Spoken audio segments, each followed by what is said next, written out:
Shalom, giving all praises, honor, and glory to Yahweh, Ba'ashem, Yahweh Shai, Ba'ashem, Rakah Kadash, diviners to the apostles, elders, and bishops of Great Millstone, who do rule and teach well. Peace and blessing salutations to the hopefully elect tabernacle of David, scattered throughout the four corners of the earth, listening and learning. So we're going to jump right into it, more escalations of World War III. Of course, Putin came out a few days ago and said he's considering using nuclear weapons, and the nukes are going to fly, but not right now. Now is not the time where the nukes are about to fly yet, because of course there are still certain prophecies left to be fulfilled before this happens. And ultimately, when the nukes start flying, that's really the end game. You know, that's really when them nukes is shut off. All right, that's when Yahweh Shai is going to return, you know, in a very short period of time. But these things aren't being said for no reason. Ultimately, this is the spirit of Yahweh Ba'ashem Shai that are on these leaders to want to press that red button. And, the time is short. And every day that goes by, things continue to escalate. Tensions between these nations continue to rise. There's no end in sight for these wars. You know, because look at it, since 2022 when Russia invaded Ukraine to now, 2 years later, things haven't de-escalated. Things have not stopped. They've continued on, and they've gotten worse now to the point where Putin is like, we are considering using nukes in this war. All right, you got NATO in Ukraine talking about pretty much invading Russia, which what do you think is going to come of that? See, and people are, or should I say, reports are out that these things are potentially leading to World War III. No, we already in World War III. Because see, when you have the U.S. sending troops to Lebanon, sending troops to Ukraine on the Russian border, and you have NATO troops fighting in Ukraine all over the place, this is a world at war. Look at what's going on in the so-called Middle East, Western Asia. That region is on fire. It's nothing but hell. Like, what's the name? Not a Jew, you know what I'm talking about. But he came out and spoke on Lebanon and said that pretty much, we're not at war with Lebanon, we're at war with Hezbollah, which that's complete bullshit, because you over there bombing them people to powder. You're not picking and choosing who you're gonna bomb. Like they over there deleting civilians, but they're the IDF is not at war with Lebanon. Come on, man. This is the deception that these devils throw out there. You know what I'm saying? But in reality, there's war going on in the so-called Middle East. World War III is already on and popping. Okay, and that's how you know a draft is about to come. But I don't want to keep talking. We're gonna get into this video, where Putin makes this statement, and get into an article and some precepts as well. And Lord willing, the revised version of the document proposes to consider the aggression against Russia by any non-nuclear state, but with the participation or support of a nuclear state, as their joint attack on the Russian Federation. We reserve the right to use nuclear weapons in the event of aggression against Russia, including if the enemy, using conventional weapons, creates a critical threat to our sovereignty. The revised Russian President Vladimir Putin says the Western world has Russophobia and has warned of nuclear war if NATO troops are sent to Ukraine. In his State of the Nation address, Mr. Putin says the West is trying to involve Russia in an arms race. He also claimed NATO forces are preparing to strike Russian territory, and the fate of any country that attacked them would be tragic. The president says there is overwhelming support from the Russian population for the war in Ukraine, which he calls a special military operation. NATO and America are active in other parts of the world, of course, and they continue to lie there. And they are preparing to strike our territory, using the best possible forces, the most effective forces to do so. But we remember the fate of those who tried to invade our territory. And of course, their fate will be much more tragic than anything that we could face. Russian president. Yeah, man, it's going down. When you read 2 Timothy, I believe that's the 3rd chapter, it says that in the last days, perilous times shall come. Peril goes into dangerous, hazardous. All right, so we're in the midst of those perilous times. A lot of things are about to come forth. You just had the UN meeting, that pact for the future. I just went into that yesterday, and other brothers as well. But a lot of changes, many changes are coming. Life as you know it now is about to change permanently. You see, this present moment in prior years, and I actually remember brothers making this statement, that the times that are coming in the future are going to be so bad that people going to be begging for 2020. People going to be begging for, the days before there was war and famine and mass disease all over the place. Those going to be the days that people are going to be longing for, but it ain't going to come. All right, because we're really at the end of this world, and these things that manifest through the signs of the times. All right, so NATO prepares mass evacuation and rescue plans as senior general warns of World War III with Russia. NATO is mobilizing its resources and strategic plans in anticipation of a potential all-out war, as articulated by Lieutenant General Alexander Salfrank, head of NATO's Logistics Command.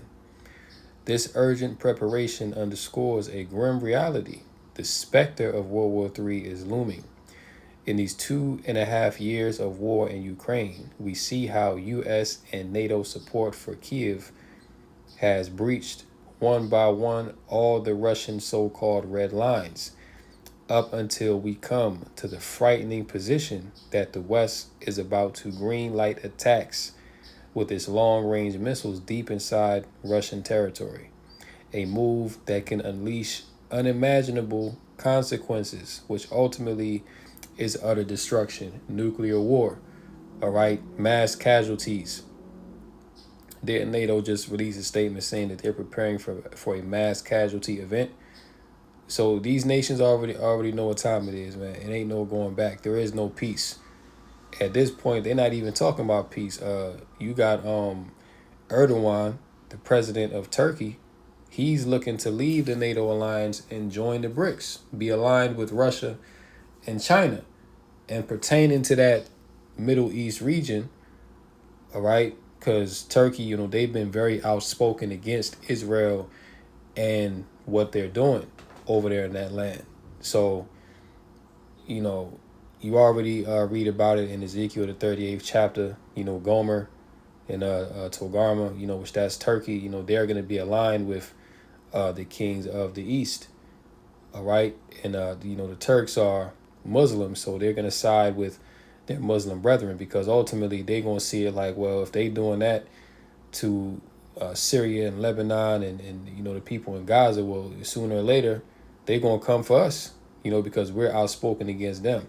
So Turkey's going to get involved in that, Middle East war. And of course, once Turkey does join that BRICS alliance, they're going to have the support of Russia and China. All right. So once that thing really get hot, Russia and China, they're going to be moving troops to that Middle East region as well. And that's ultimately because the Lord want to gather the nations there for them to be judged. All right. Now, when you go to Revelation 16 and verse 12, right? And the sixth angel poured out his vial upon the great river Euphrates, and the water thereof was dried up, that the way of the kings of the east might be prepared.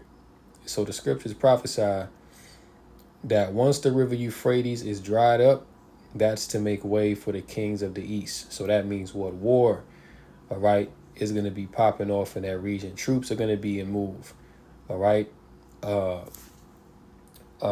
Troops, supplies, equipment, heavy artillery, tanks. You see, mass armies are going to be moved over to that so-called Middle East region. All right. And that's where the Lord is going to gather these nations to all be judged. All right. When you go to Joel 3 and verse 12, right? Well, verse 11. Assemble yourselves and come, all ye heathen, and gather yourselves together round about. Thither cause thy mighty ones to come down, O Lord. Let the heathen be wakened and come up to the valley of Jehoshaphat. For there will I sit to judge all the heathen round about. Put ye in the sickle, for the harvest is ripe. Come, get you down, for the press is full. The fats overflow, for their wickedness is great.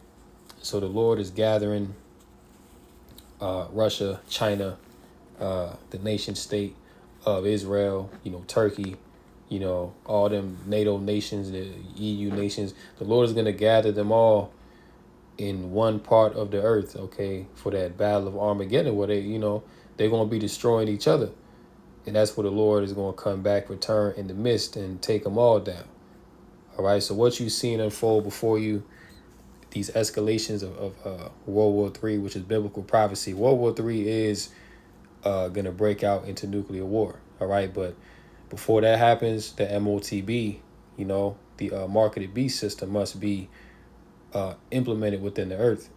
And pursuing back to that UN meeting, the Pact for the Future, that's the same very thing they was talking about in that meeting. I mean, as a matter of fact, that was at the forefront of that meeting. Okay, digital currencies, digital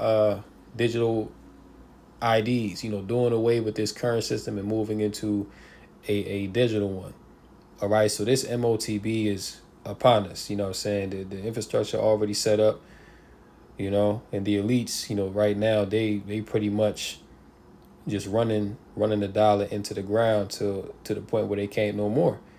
Then once the debt has surpassed, well, really, the debt has already surpassed the figure to where you can pay it back.